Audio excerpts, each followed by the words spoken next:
on 08000 321 333. We would love to hear from you.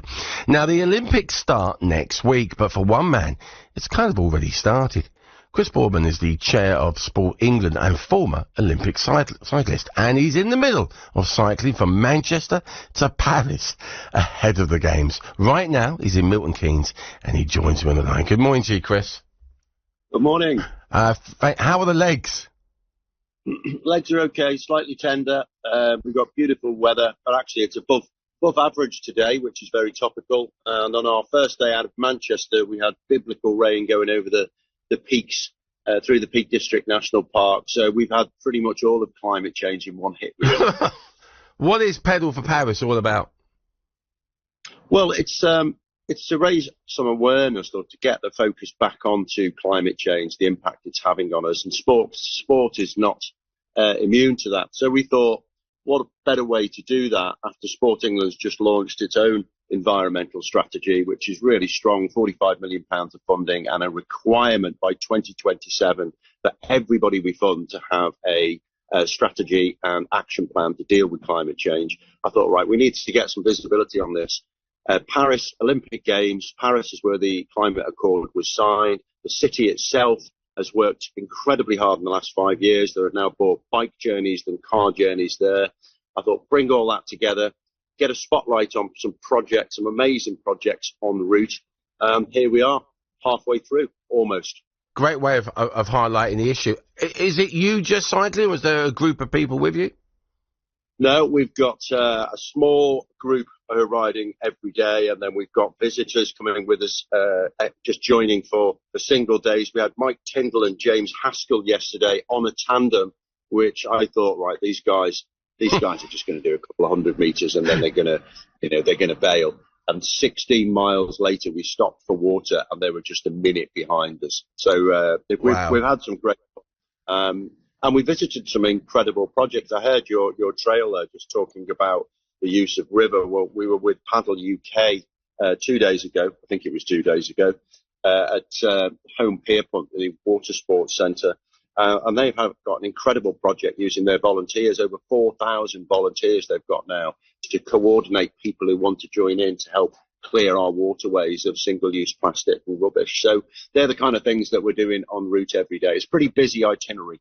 It does. It sounds a very packed out itinerary. I mean, yeah, the final goal, of course, is get to Paris, and obviously that's where obviously that's where the Olympics are going to be. Are you looking forward to the Olympics, Chris?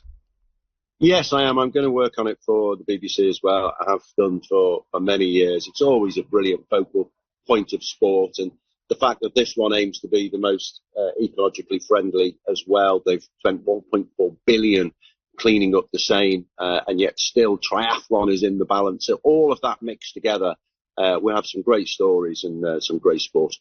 The tech in sports cycling alone is amazing. How has the sport changed since you first started competing? Yeah, I have to hold my hand up for some responsibility for that, I'm afraid.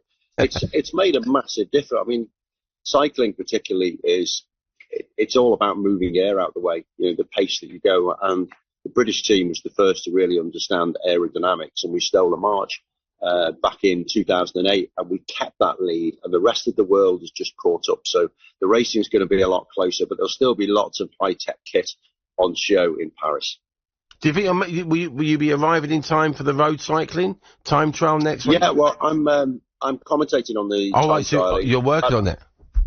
Pretty much all the way through, yeah. Because cycling, there's so many events, from mountain biking to BMX to the track cycling and road. It spreads all the way through the game, so I'm going to get the whole experience. And then the Paras after that as well. Cool, you're putting a shift in then, Chris. I mean, cycling there and then work. So it's fair to say you're having a proper job.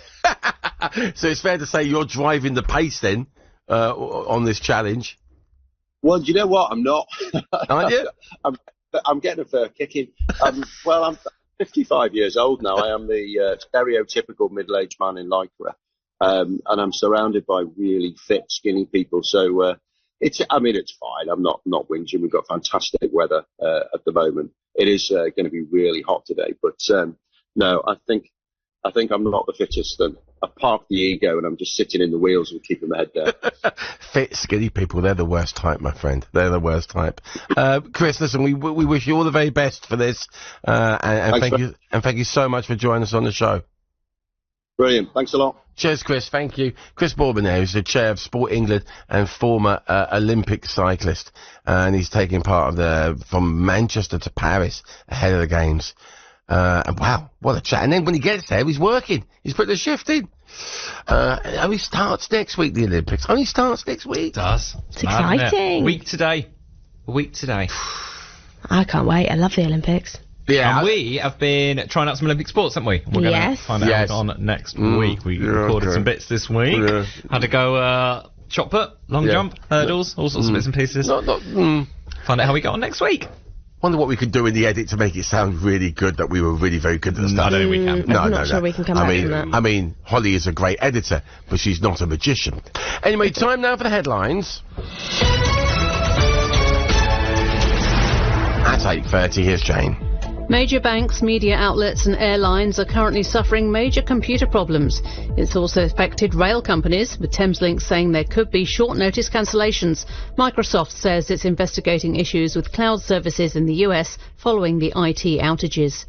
Plans to knock down the Point in central Milton Keynes have been rejected by Milton Keynes Council. Developers want to build flats on the site of Britain's first multiplex cinema, which opened in 1985. An attempt to oust the independent leader of Central Bedfordshire Council has failed. Adam Zerny had been challenged.